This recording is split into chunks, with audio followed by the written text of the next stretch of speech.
Selamat malam Sobat Katolik Indonesia.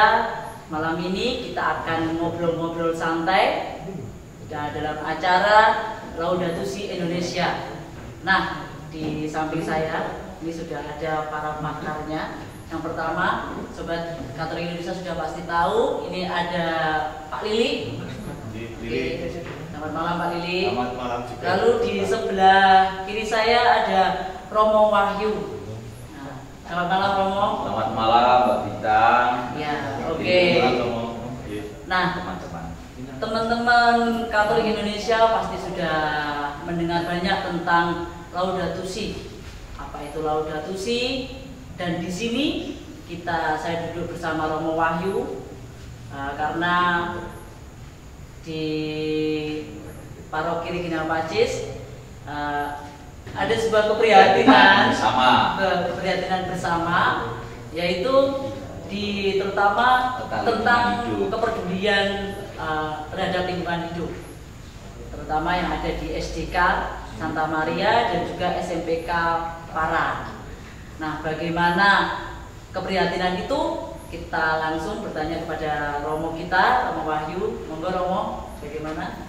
Ya, teman-teman, sobat sekalian, menanggapi juga seruan Bapak Paus tentang Laudato Si, tentu kita semua juga ambil bagian. Pasti setiap dari umat Katolik ya tergerak untuk bagaimana sih kita semua ikut serta ya dalam kerangka menanggapi Laudato Si seruan Bapak Paus ini, khususnya ya secara konkret dalam konteks kita. Maka paroki kami Regina Pacis Magetan itu Mas Lili ya, itu mulai peduli bagaimana kita punya keprihatinan terhadap lingkungan yang paling dekat aja, yang sangat kontekstual, yang dekat dengan kita ya. Kepedulian umat, kepedulian juga sekolah yang ada di paroki kami ya, tentu TKK, SDK dan SMPK Garuda Parang. Bagaimana kami bersama-sama umat dan seluruh siswa ini mulai mewujud konkretkan ya tanggapan terhadap Laudato Si. Saya kira ini suatu gerakan sederhana aja yang kepingin kita wujudkan. Kami ingin sebetulnya dari paroki itu, mulai dari umat, khususnya mulai dari anak-anak sekolah di sini, para guru, suster, frater, romo, mulai bersama-sama peduli terhadap lingkungan. Pertama, bagaimana sikap kita, tindakan kita dalam mengelola sampah saja. Kalau kita biasa mulai memperhatikan lingkungan, mulai dengan memilah sampah. Lalu kemudian kita juga mulai menata keindahan sekolah ini dengan tanaman-tanaman. Lebih dari itu, kedepannya kita ingin membuat sebuah kompos gitu ya, kompos sederhana dari pilahan sampah itu, mendaur ulang apa-apa yang bisa didaur ulang secara baik itu plastik maupun bungkus-bungkus yang lain untuk kerajinan-kerajinan. Nah, dari situ kami sudah memulai ya sekitar 1 tahun lebih ini dengan apa?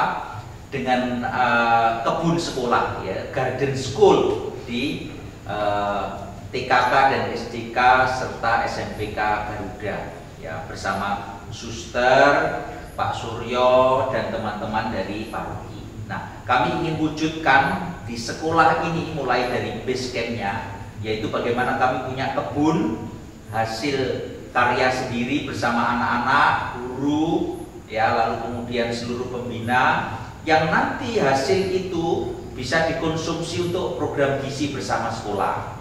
Lalu kemudian untuk mencukupi sayuran kebutuhan asrama kita. Asrama kita ini asrama sosial yang tentu juga membutuhkan dana. Setiap hari anak-anak asrama juga butuh sayuran, paling tidak bisa memproduksi sendiri. Nah, dari situlah kemudian nanti gerakan-gerakan ini tumbuh dengan kepedulian bersama. Kami ingin mulai dari hal yang kecil dan konkret. Untuk itu mungkin Mas Lili ya dari gerakan dari Laudato Si movement ini bisa memberikan usul, saran, masukan yang sungguh mensupport kami. Monggo kira-kira. Baik, terima kasih Romo dan Mbak Bintang. Yang jelas Romo, yang kami rasakan ketika kita menginisiasi gerakan Laudato Si itu kami takjub Romo. Karena kemudian ternyata sebenarnya gerakan Laudato Si itu ada dengan kita semua. Hanya kemudian seringkali tidak cukup diartikulasikan, tidak cukup dimunculkan, sehingga kemudian orang merasa bahwa apa yang dilakukan ini sudah Laudato Si atau belum gitu ya. Padahal sebenarnya hal kecil saja yang kita lakukan itu punya dampak yang luar biasa besar sebenarnya pada bumi, pada lingkungan hidup. Jadi Laudato Si itu kan muncul tahun 2015. Dan itu muncul dari kegelisahan para ahli yang melihat bahwa ini cara kita hidup sekarang itu tidak lagi bisa sustainable. Kalau kita bicara bumi sebagai anugerah ciptaan Allah, itu cara orang berkebudayaan, cara orang berkehidupan itu tidak lagi bisa ditopang oleh daya dukung bumi. Jadi cara kita makan, cara kita menggunakan transportasi sehari-hari itu tidak lagi bisa sustainable. Maka yang harus kita lakukan memang kemudian perubahan gaya hidup. Pertobatan ekologis istilahnya, pertobatan ekologis. Dulu istilahnya pertobatan ekologis. Ya, pertobatan ekologis. Jadi bagaimana kemudian kita umat beriman itu kemudian menyadari bahwa apapun yang kita lakukan, sekecil apapun, itu pasti punya dampak lingkungan. Nah, problemnya apakah dampak itu kemudian merusak sangat besar atau kemudian kita bisa memperkecil dampak itu, kan itu. Nah, saya kira ada begitu banyak inisiatif, dan salah satu yang muncul di dalam gerakan Laudato Si di tingkat global itu kan ada yang namanya Laudato Si Action Platform, kerangka aksi Laudato Si, dan itu ada 7 sektor strategis yang di situ itu menjadi isu yang oleh Vatikan itu menjadi isu yang mendapatkan khusus. Itu adalah satu sektor pendidikan, kemudian sektor keluarga, kemudian sektor religius, kemudian karya kesehatan, kemudian paroki dan keuskupan, kemudian ekonomi. Jadi 7 sektor ini kalau kita petakan ini kan 7 bidang strategis karya gereja di situ semua gitu kan. Nah, kenapa 7 ini ditembak? Karena kemudian lewat itu harapannya seluruh umat Katolik itu, seluruh bagian gereja bisa merubah itu. Jadi konon perubahan sosial itu bisa dimulai kalau ada sekitar 2-3% orang di dunia yang mulai melakukan perubahan. Kalau kita mau mengajak 100 orang, itu ada 3 orang yang sudah melakukan perubahan. Itu sebenarnya semua bisa berubah. Umat Katolik itu di dunia sekarang kira-kira berapa? 16-17% dari penduduk dunia. Itu lebih dari cukup seandainya kita umat Katolik melakukan perubahan itu. Nah, kenapa kemudian isu pendidikan menjadi sangat penting? Karena bagi kita saya pikir pendidikan ini kan pembentukan manusia sebagai subjek, manusia sebagai pribadi. Maka kemudian manusia sebagai pribadi, kalau dulu kita hanya dilatih untuk sekedar kita sukses, kita berhasil, hal seperti itu, kita bisa menjadi pribadi katakanlah yang sukses di kedepannya seperti itu. Sekarang mari kita ubah kita menjadi pribadi yang bukan hanya mampu mengemban keberhasilan kita pribadi, tapi juga mampu mengemban keberhasilan publik dan mampu mengemban tanggung jawab kita pada kehidupan, pada lingkungan, betul. Jadi bumi. Jadi kalau orang Katolik itu konon punya ciri, orang Katolik itu disiplin, orang Katolik itu teliti, orang Katolik berintegritas. Mari kita tambahkan lagi satu karakter Katolik namanya ekologis. Ya. Pribadi Katolik itu, maka kenapa kemudian sektor pendidikan sangat penting? Karena di situ kemudian manusia Katolik sebagai pribadi itu pertama kali dibentuk, dan kita harus meletakkan satu dasar namanya pribadi ekologis. Itu harus kita. Maka bagi saya keren banget, karena kemudian ujung tombak kita memang karya pendidikan, karena di situ kemudian kita bisa melahirkan satu generasi. Gitu. Benar. Jadi memang kami sendiri punya concern ini kan sekolah TKK, SDK, lalu SMPK di Magetan ini mulai dikembangkan. Ya. Justru kami punya basis itu mulai dari sini. Betul. Dengan harapan kami yang mulai dari kaum muda anak kita dan bersama keluarga mereka, orang tua mereka, dan keluarga gereja. Ya. Kan gereja itu paroki ya. Paroki itu suatu komunitas keluarga. Ya. Sebenarnya komunitas keluarga yang besar itu paroki. Jadi paroki itu seperti itu hakikatnya. Maka kalau ini dikembangkan, kita mulai dari lingkungan yang paling kecil ini. Ya. Itu sudah nanti pengaruhnya itu kan luar biasa. Kami ingin ini menjadikan base camp-nya itu ya dari sekolah. Ya. Begitu Mas Lili. Ya. Dan saya sepakat bahwa memang kemudian menggereja itu kan kemudian apa ya? Paroki itu kan bagi kita itu kan paroki itu kan bukan sekedar orang datang dan berdoa, bukan. Tapi ini rumah bersama. Rumah bersama. Dan di situ pribadi-pribadi Katolik itu kumpul dan bersama-sama menjalani putusan sebagai orang Katolik. Maka kemudian karya di SDK ini kan kemudian menjadi pionir bagaimana kemudian kita membawa semangat Laudato Si itu menjelma menjadi sebuah gerakan konkret gitu. Kita mulai dari sekolah, kemudian bagaimana kemudian pribadi-pribadi, anak-anak, kemudian juga kalau guru kemudian bisa mengajak komunitas orang tua, kemudian ekosistem di sekitar sekolah, lingkungan sekolah itu kemudian ayo bersama-sama ngobrol bareng bagaimana kemudian kita bukan hanya anak, tapi keluarga-keluarga dari anak yang sekolah di sini itu juga menjadi keluarga ekologis. Jadi mentransformasikannya memang harus jadi seperti itu ya. Jadi ini gerakan bersama. Betul. Dan Keuskupan Surabaya khususnya pada tahun 2025 ini akan mengadakan MUPAS Pendidikan.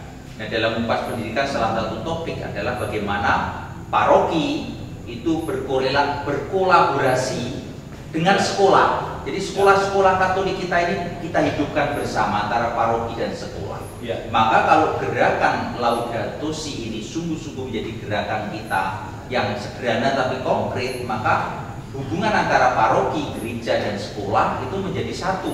Bagaimana itu bisa bekerja sama dan saling mendukung, saling mempromosikan, dan akhirnya menjadi itu tadi pertobatan bersama, pertobatan ekologis. Dan itu ya menjadi gambaran yang luar biasa untuk dia baik saling didukung dan ditumbuhkan, dikenalkan gitu ya. Jadi kalau paroki itu ujung tombak dari karya misioner, mahkotanya ya sekolah-sekolah Katolik ya.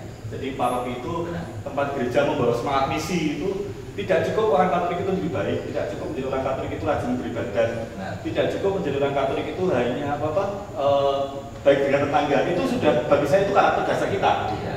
Maka kemudian kita harus lebih satu tingkat lebih tinggi lagi, pribadi yang misioner. Ya. Nah, karya-karya pendidikan Katolik itu dari dulu dimanapun gitu kan itu selalu menjadi karya-karya misioner. Maka kemudian bagaimana kemudian kita lewat karya paroki itu kemudian menjadikan mahkota karya ini menjadi mekar gitu. Konkret ya, di masyarakat. Konkret. Dan alumninya tidak hanya sekedar kemudian menjadi lulusan sekolah Katolik, tapi pionir-pionir dari semangat Katolik bagi masyarakat sekitarnya.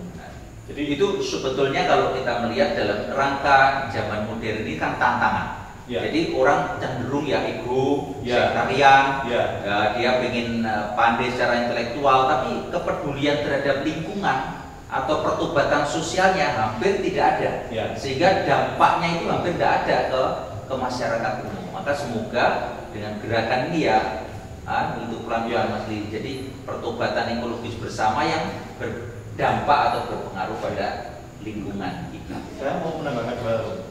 Pertama, apa yang kita lakukan itu tidak akan mudah.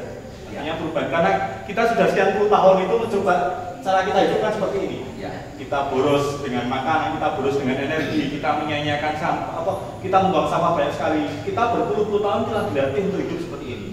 Maka kemudian untuk membuat satu perubahan itu tidak cukup setahun 2 tahun. Dan itu membutuhkan energi yang banyak. Pasti akan ada waktunya lelah, waktunya letih. Waktu ketika kita tiba-tiba harus saya merasa saya harus mutung gitu kan, atau waktu merasa ketika kita tidak maju sama sekali gitu. Tetapi itu bagian dari perjuangan.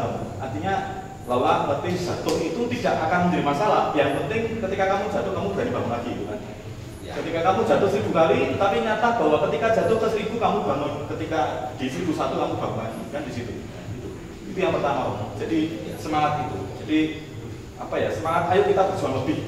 Kemudian ciri yang kedua, artinya satu, yang pertama tadi saya ingin garis bahwa komitmen kita itu menuntut kita untuk punya keuletan, ketangguhan. Setiap kita lelah, kita jatuh, kita bangun lagi. Dan itu bagian dari proses.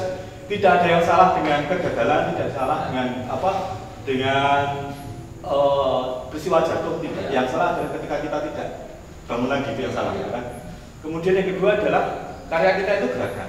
Artinya gerakan itu inisiatif-inisiatif dari bawah, inisiatif-inisiatif dari lokal itu sangat penting gitu. Gerakan itu mungkin tidak perlu membutuhkan satu pimpinan yang ada di atas kemudian mengkomando. Itu kan pasukan, bukan. Ya. Ini kita gerakan. Gerakan dari bawah. Ya, gerakan itu artinya apa? Gerakan itu yang pertama-tama dinyalakan kan hati loh. Ya. Hatinya Mbak Bintang, hatinya Romo, hati saya, hati Bapak Ibu semua itu dinyalakan. Hati itu yang kemudian menggerakkan gitu kan. Lalu saya membuat sesuatu. Ketika saya membuat sesuatu, saya terhubung dengan Mbak Bintang melakukan sesuatu. Lalu hati kita saling tersambung. Lalu kita membuat aksi bersama-sama. Nah itu smart gerakan. Aksi dan reaksi. Aksi dan reaksi. Jadi nyala api di dalam hati satu orang itu kemudian menyalakan api di hati orang lain.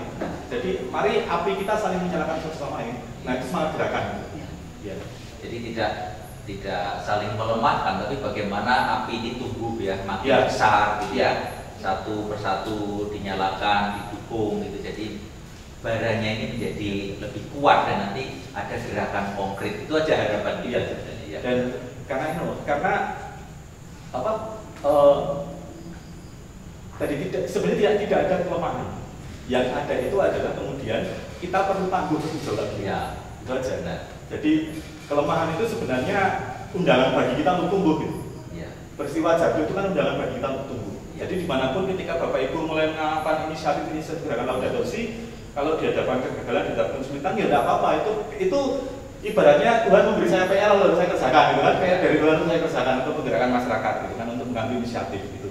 Ya. Jadi itu saya kira semangat dasar itu yang harus kita hidupi loh. Ya. Gitu. Terima kasih Mas Lili. Jadi sebetulnya semoga mulai dari keprihatinan kita ini ya Mbak Bintang ya, Mas Lili. Jadi mulai dari komunitas kecil, sekolah dan bekerja sama dengan paroki, tumbuh bersama keluarga-keluarga yang terlibat di dalamnya, nanti mulai bisa mewujudkan suatu gerakan kecil yang sedikit menjadi gerakan untuk pertobatan ekologis dan akhirnya juga nanti bisa tertular kepada yang lain. Saya kira harapan kita seperti itu. Oke. Kelihatannya cukup. Ya obrolan Dan lama ya. obrolan Dan sederhana. selalu intinya adalah kita mulai dari rumah kita sendiri. Terima kasih Sobat Katolik Indonesia. Sampai ketemu lagi. Salam. Salam Laudato Si. Laudato Si.